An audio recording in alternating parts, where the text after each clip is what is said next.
Yo, what's going on, guys? One Murphy here, bringing you guys the 2015 Dodge Challenger Scat Pack review. I've owned this vehicle since November 6, 2014.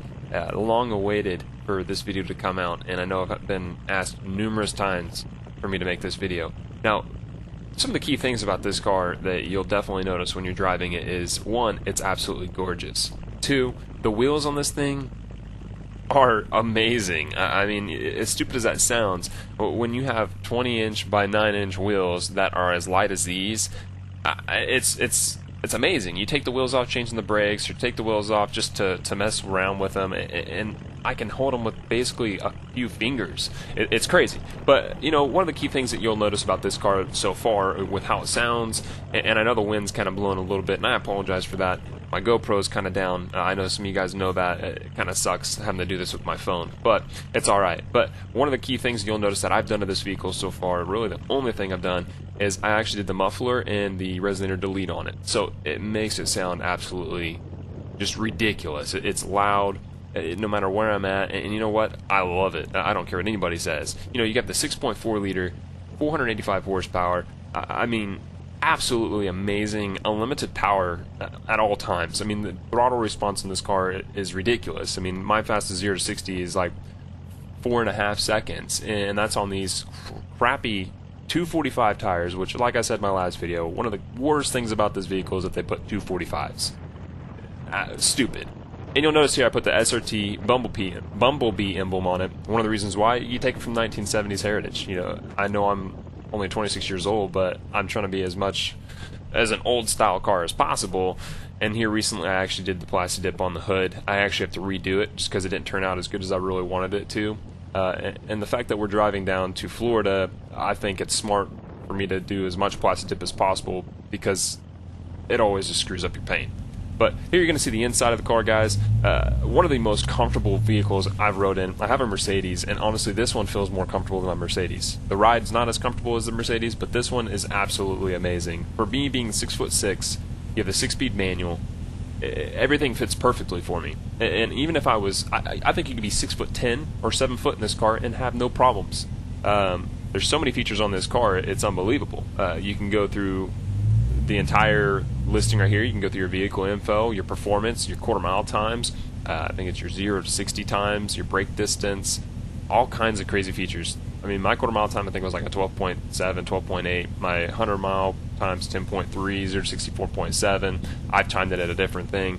And what's crazy is even with doing the exhaust, I'm still getting 16.5 miles per gallon, and that's driving the crap out of this car. I mean, just everywhere I go, I always turn sport mode on.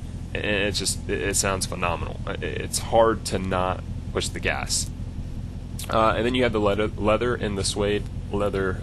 Sorry, the leather and suede interior with the shitty RT emblem. Pisses me off that everybody saw in the pamphlets that you'd get the Bumblebee thing and you don't get it. Scat Pack B is non-existent. Then you have your Super Track Pack, which is your launch control, sport mode, your heat, and all the AC, all those normal features. Your steering wheel, which I wish I had the flat bottom, and you have an Alpine sound system, which sounds way better than the Harman Kardon that's in the SRT8s. But here you guys go. Check out the sound of this thing whenever, you know, I just do a random startup.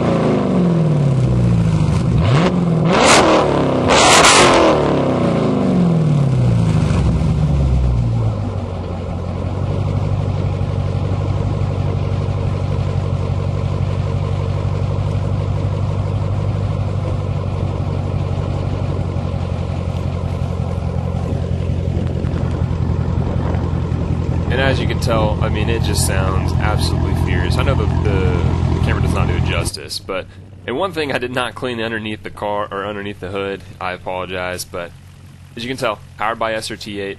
In my opinion, makes this car an SRT8. I've actually talked to the Chrysler reps, and they actually do say this car is classified as an SRT8. Everything that you get in the mail all the Scat Pack owners out there, it's all saying that's SRT. But the cool thing about it is the insurance. Insurance on this thing is cheap. I'm 26 years old and I'm getting it for $60 a month full coverage.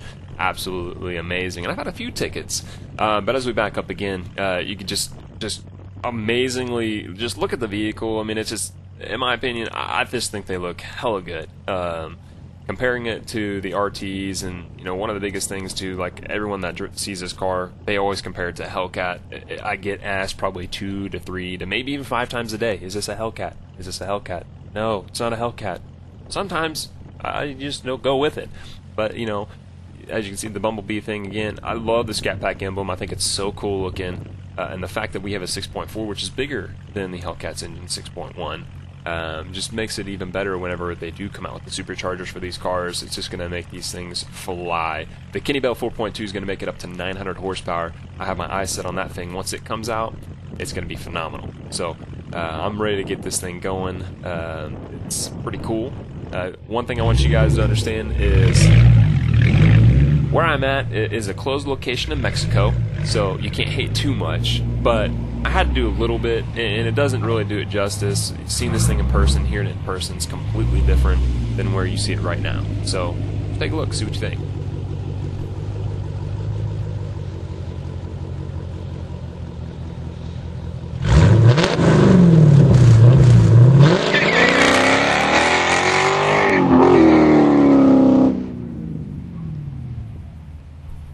Now, I really wish I could have gone longer than that, but there was some construction guys that kept staring at me because I revved the car up and I did all kinds of crazy stuff. And then some random Tahoe came over here and just like stopped and just stared at me, and I was like, okay, so what's going on here? And plus the road's not too long, it's a new addition, so I didn't really get a whole bunch of chance to do anything. But you know, one thing that I like, and I never get to see because I'm always driving it, is whenever the vehicle's coming up at you like this. I just think it looks mean, I think it looks aggressive. The daytime running lights on this thing are sick, and just this vehicle's, it's one of the best purchases that I've ever made. For the bang for the buck, half price of a Hellcat.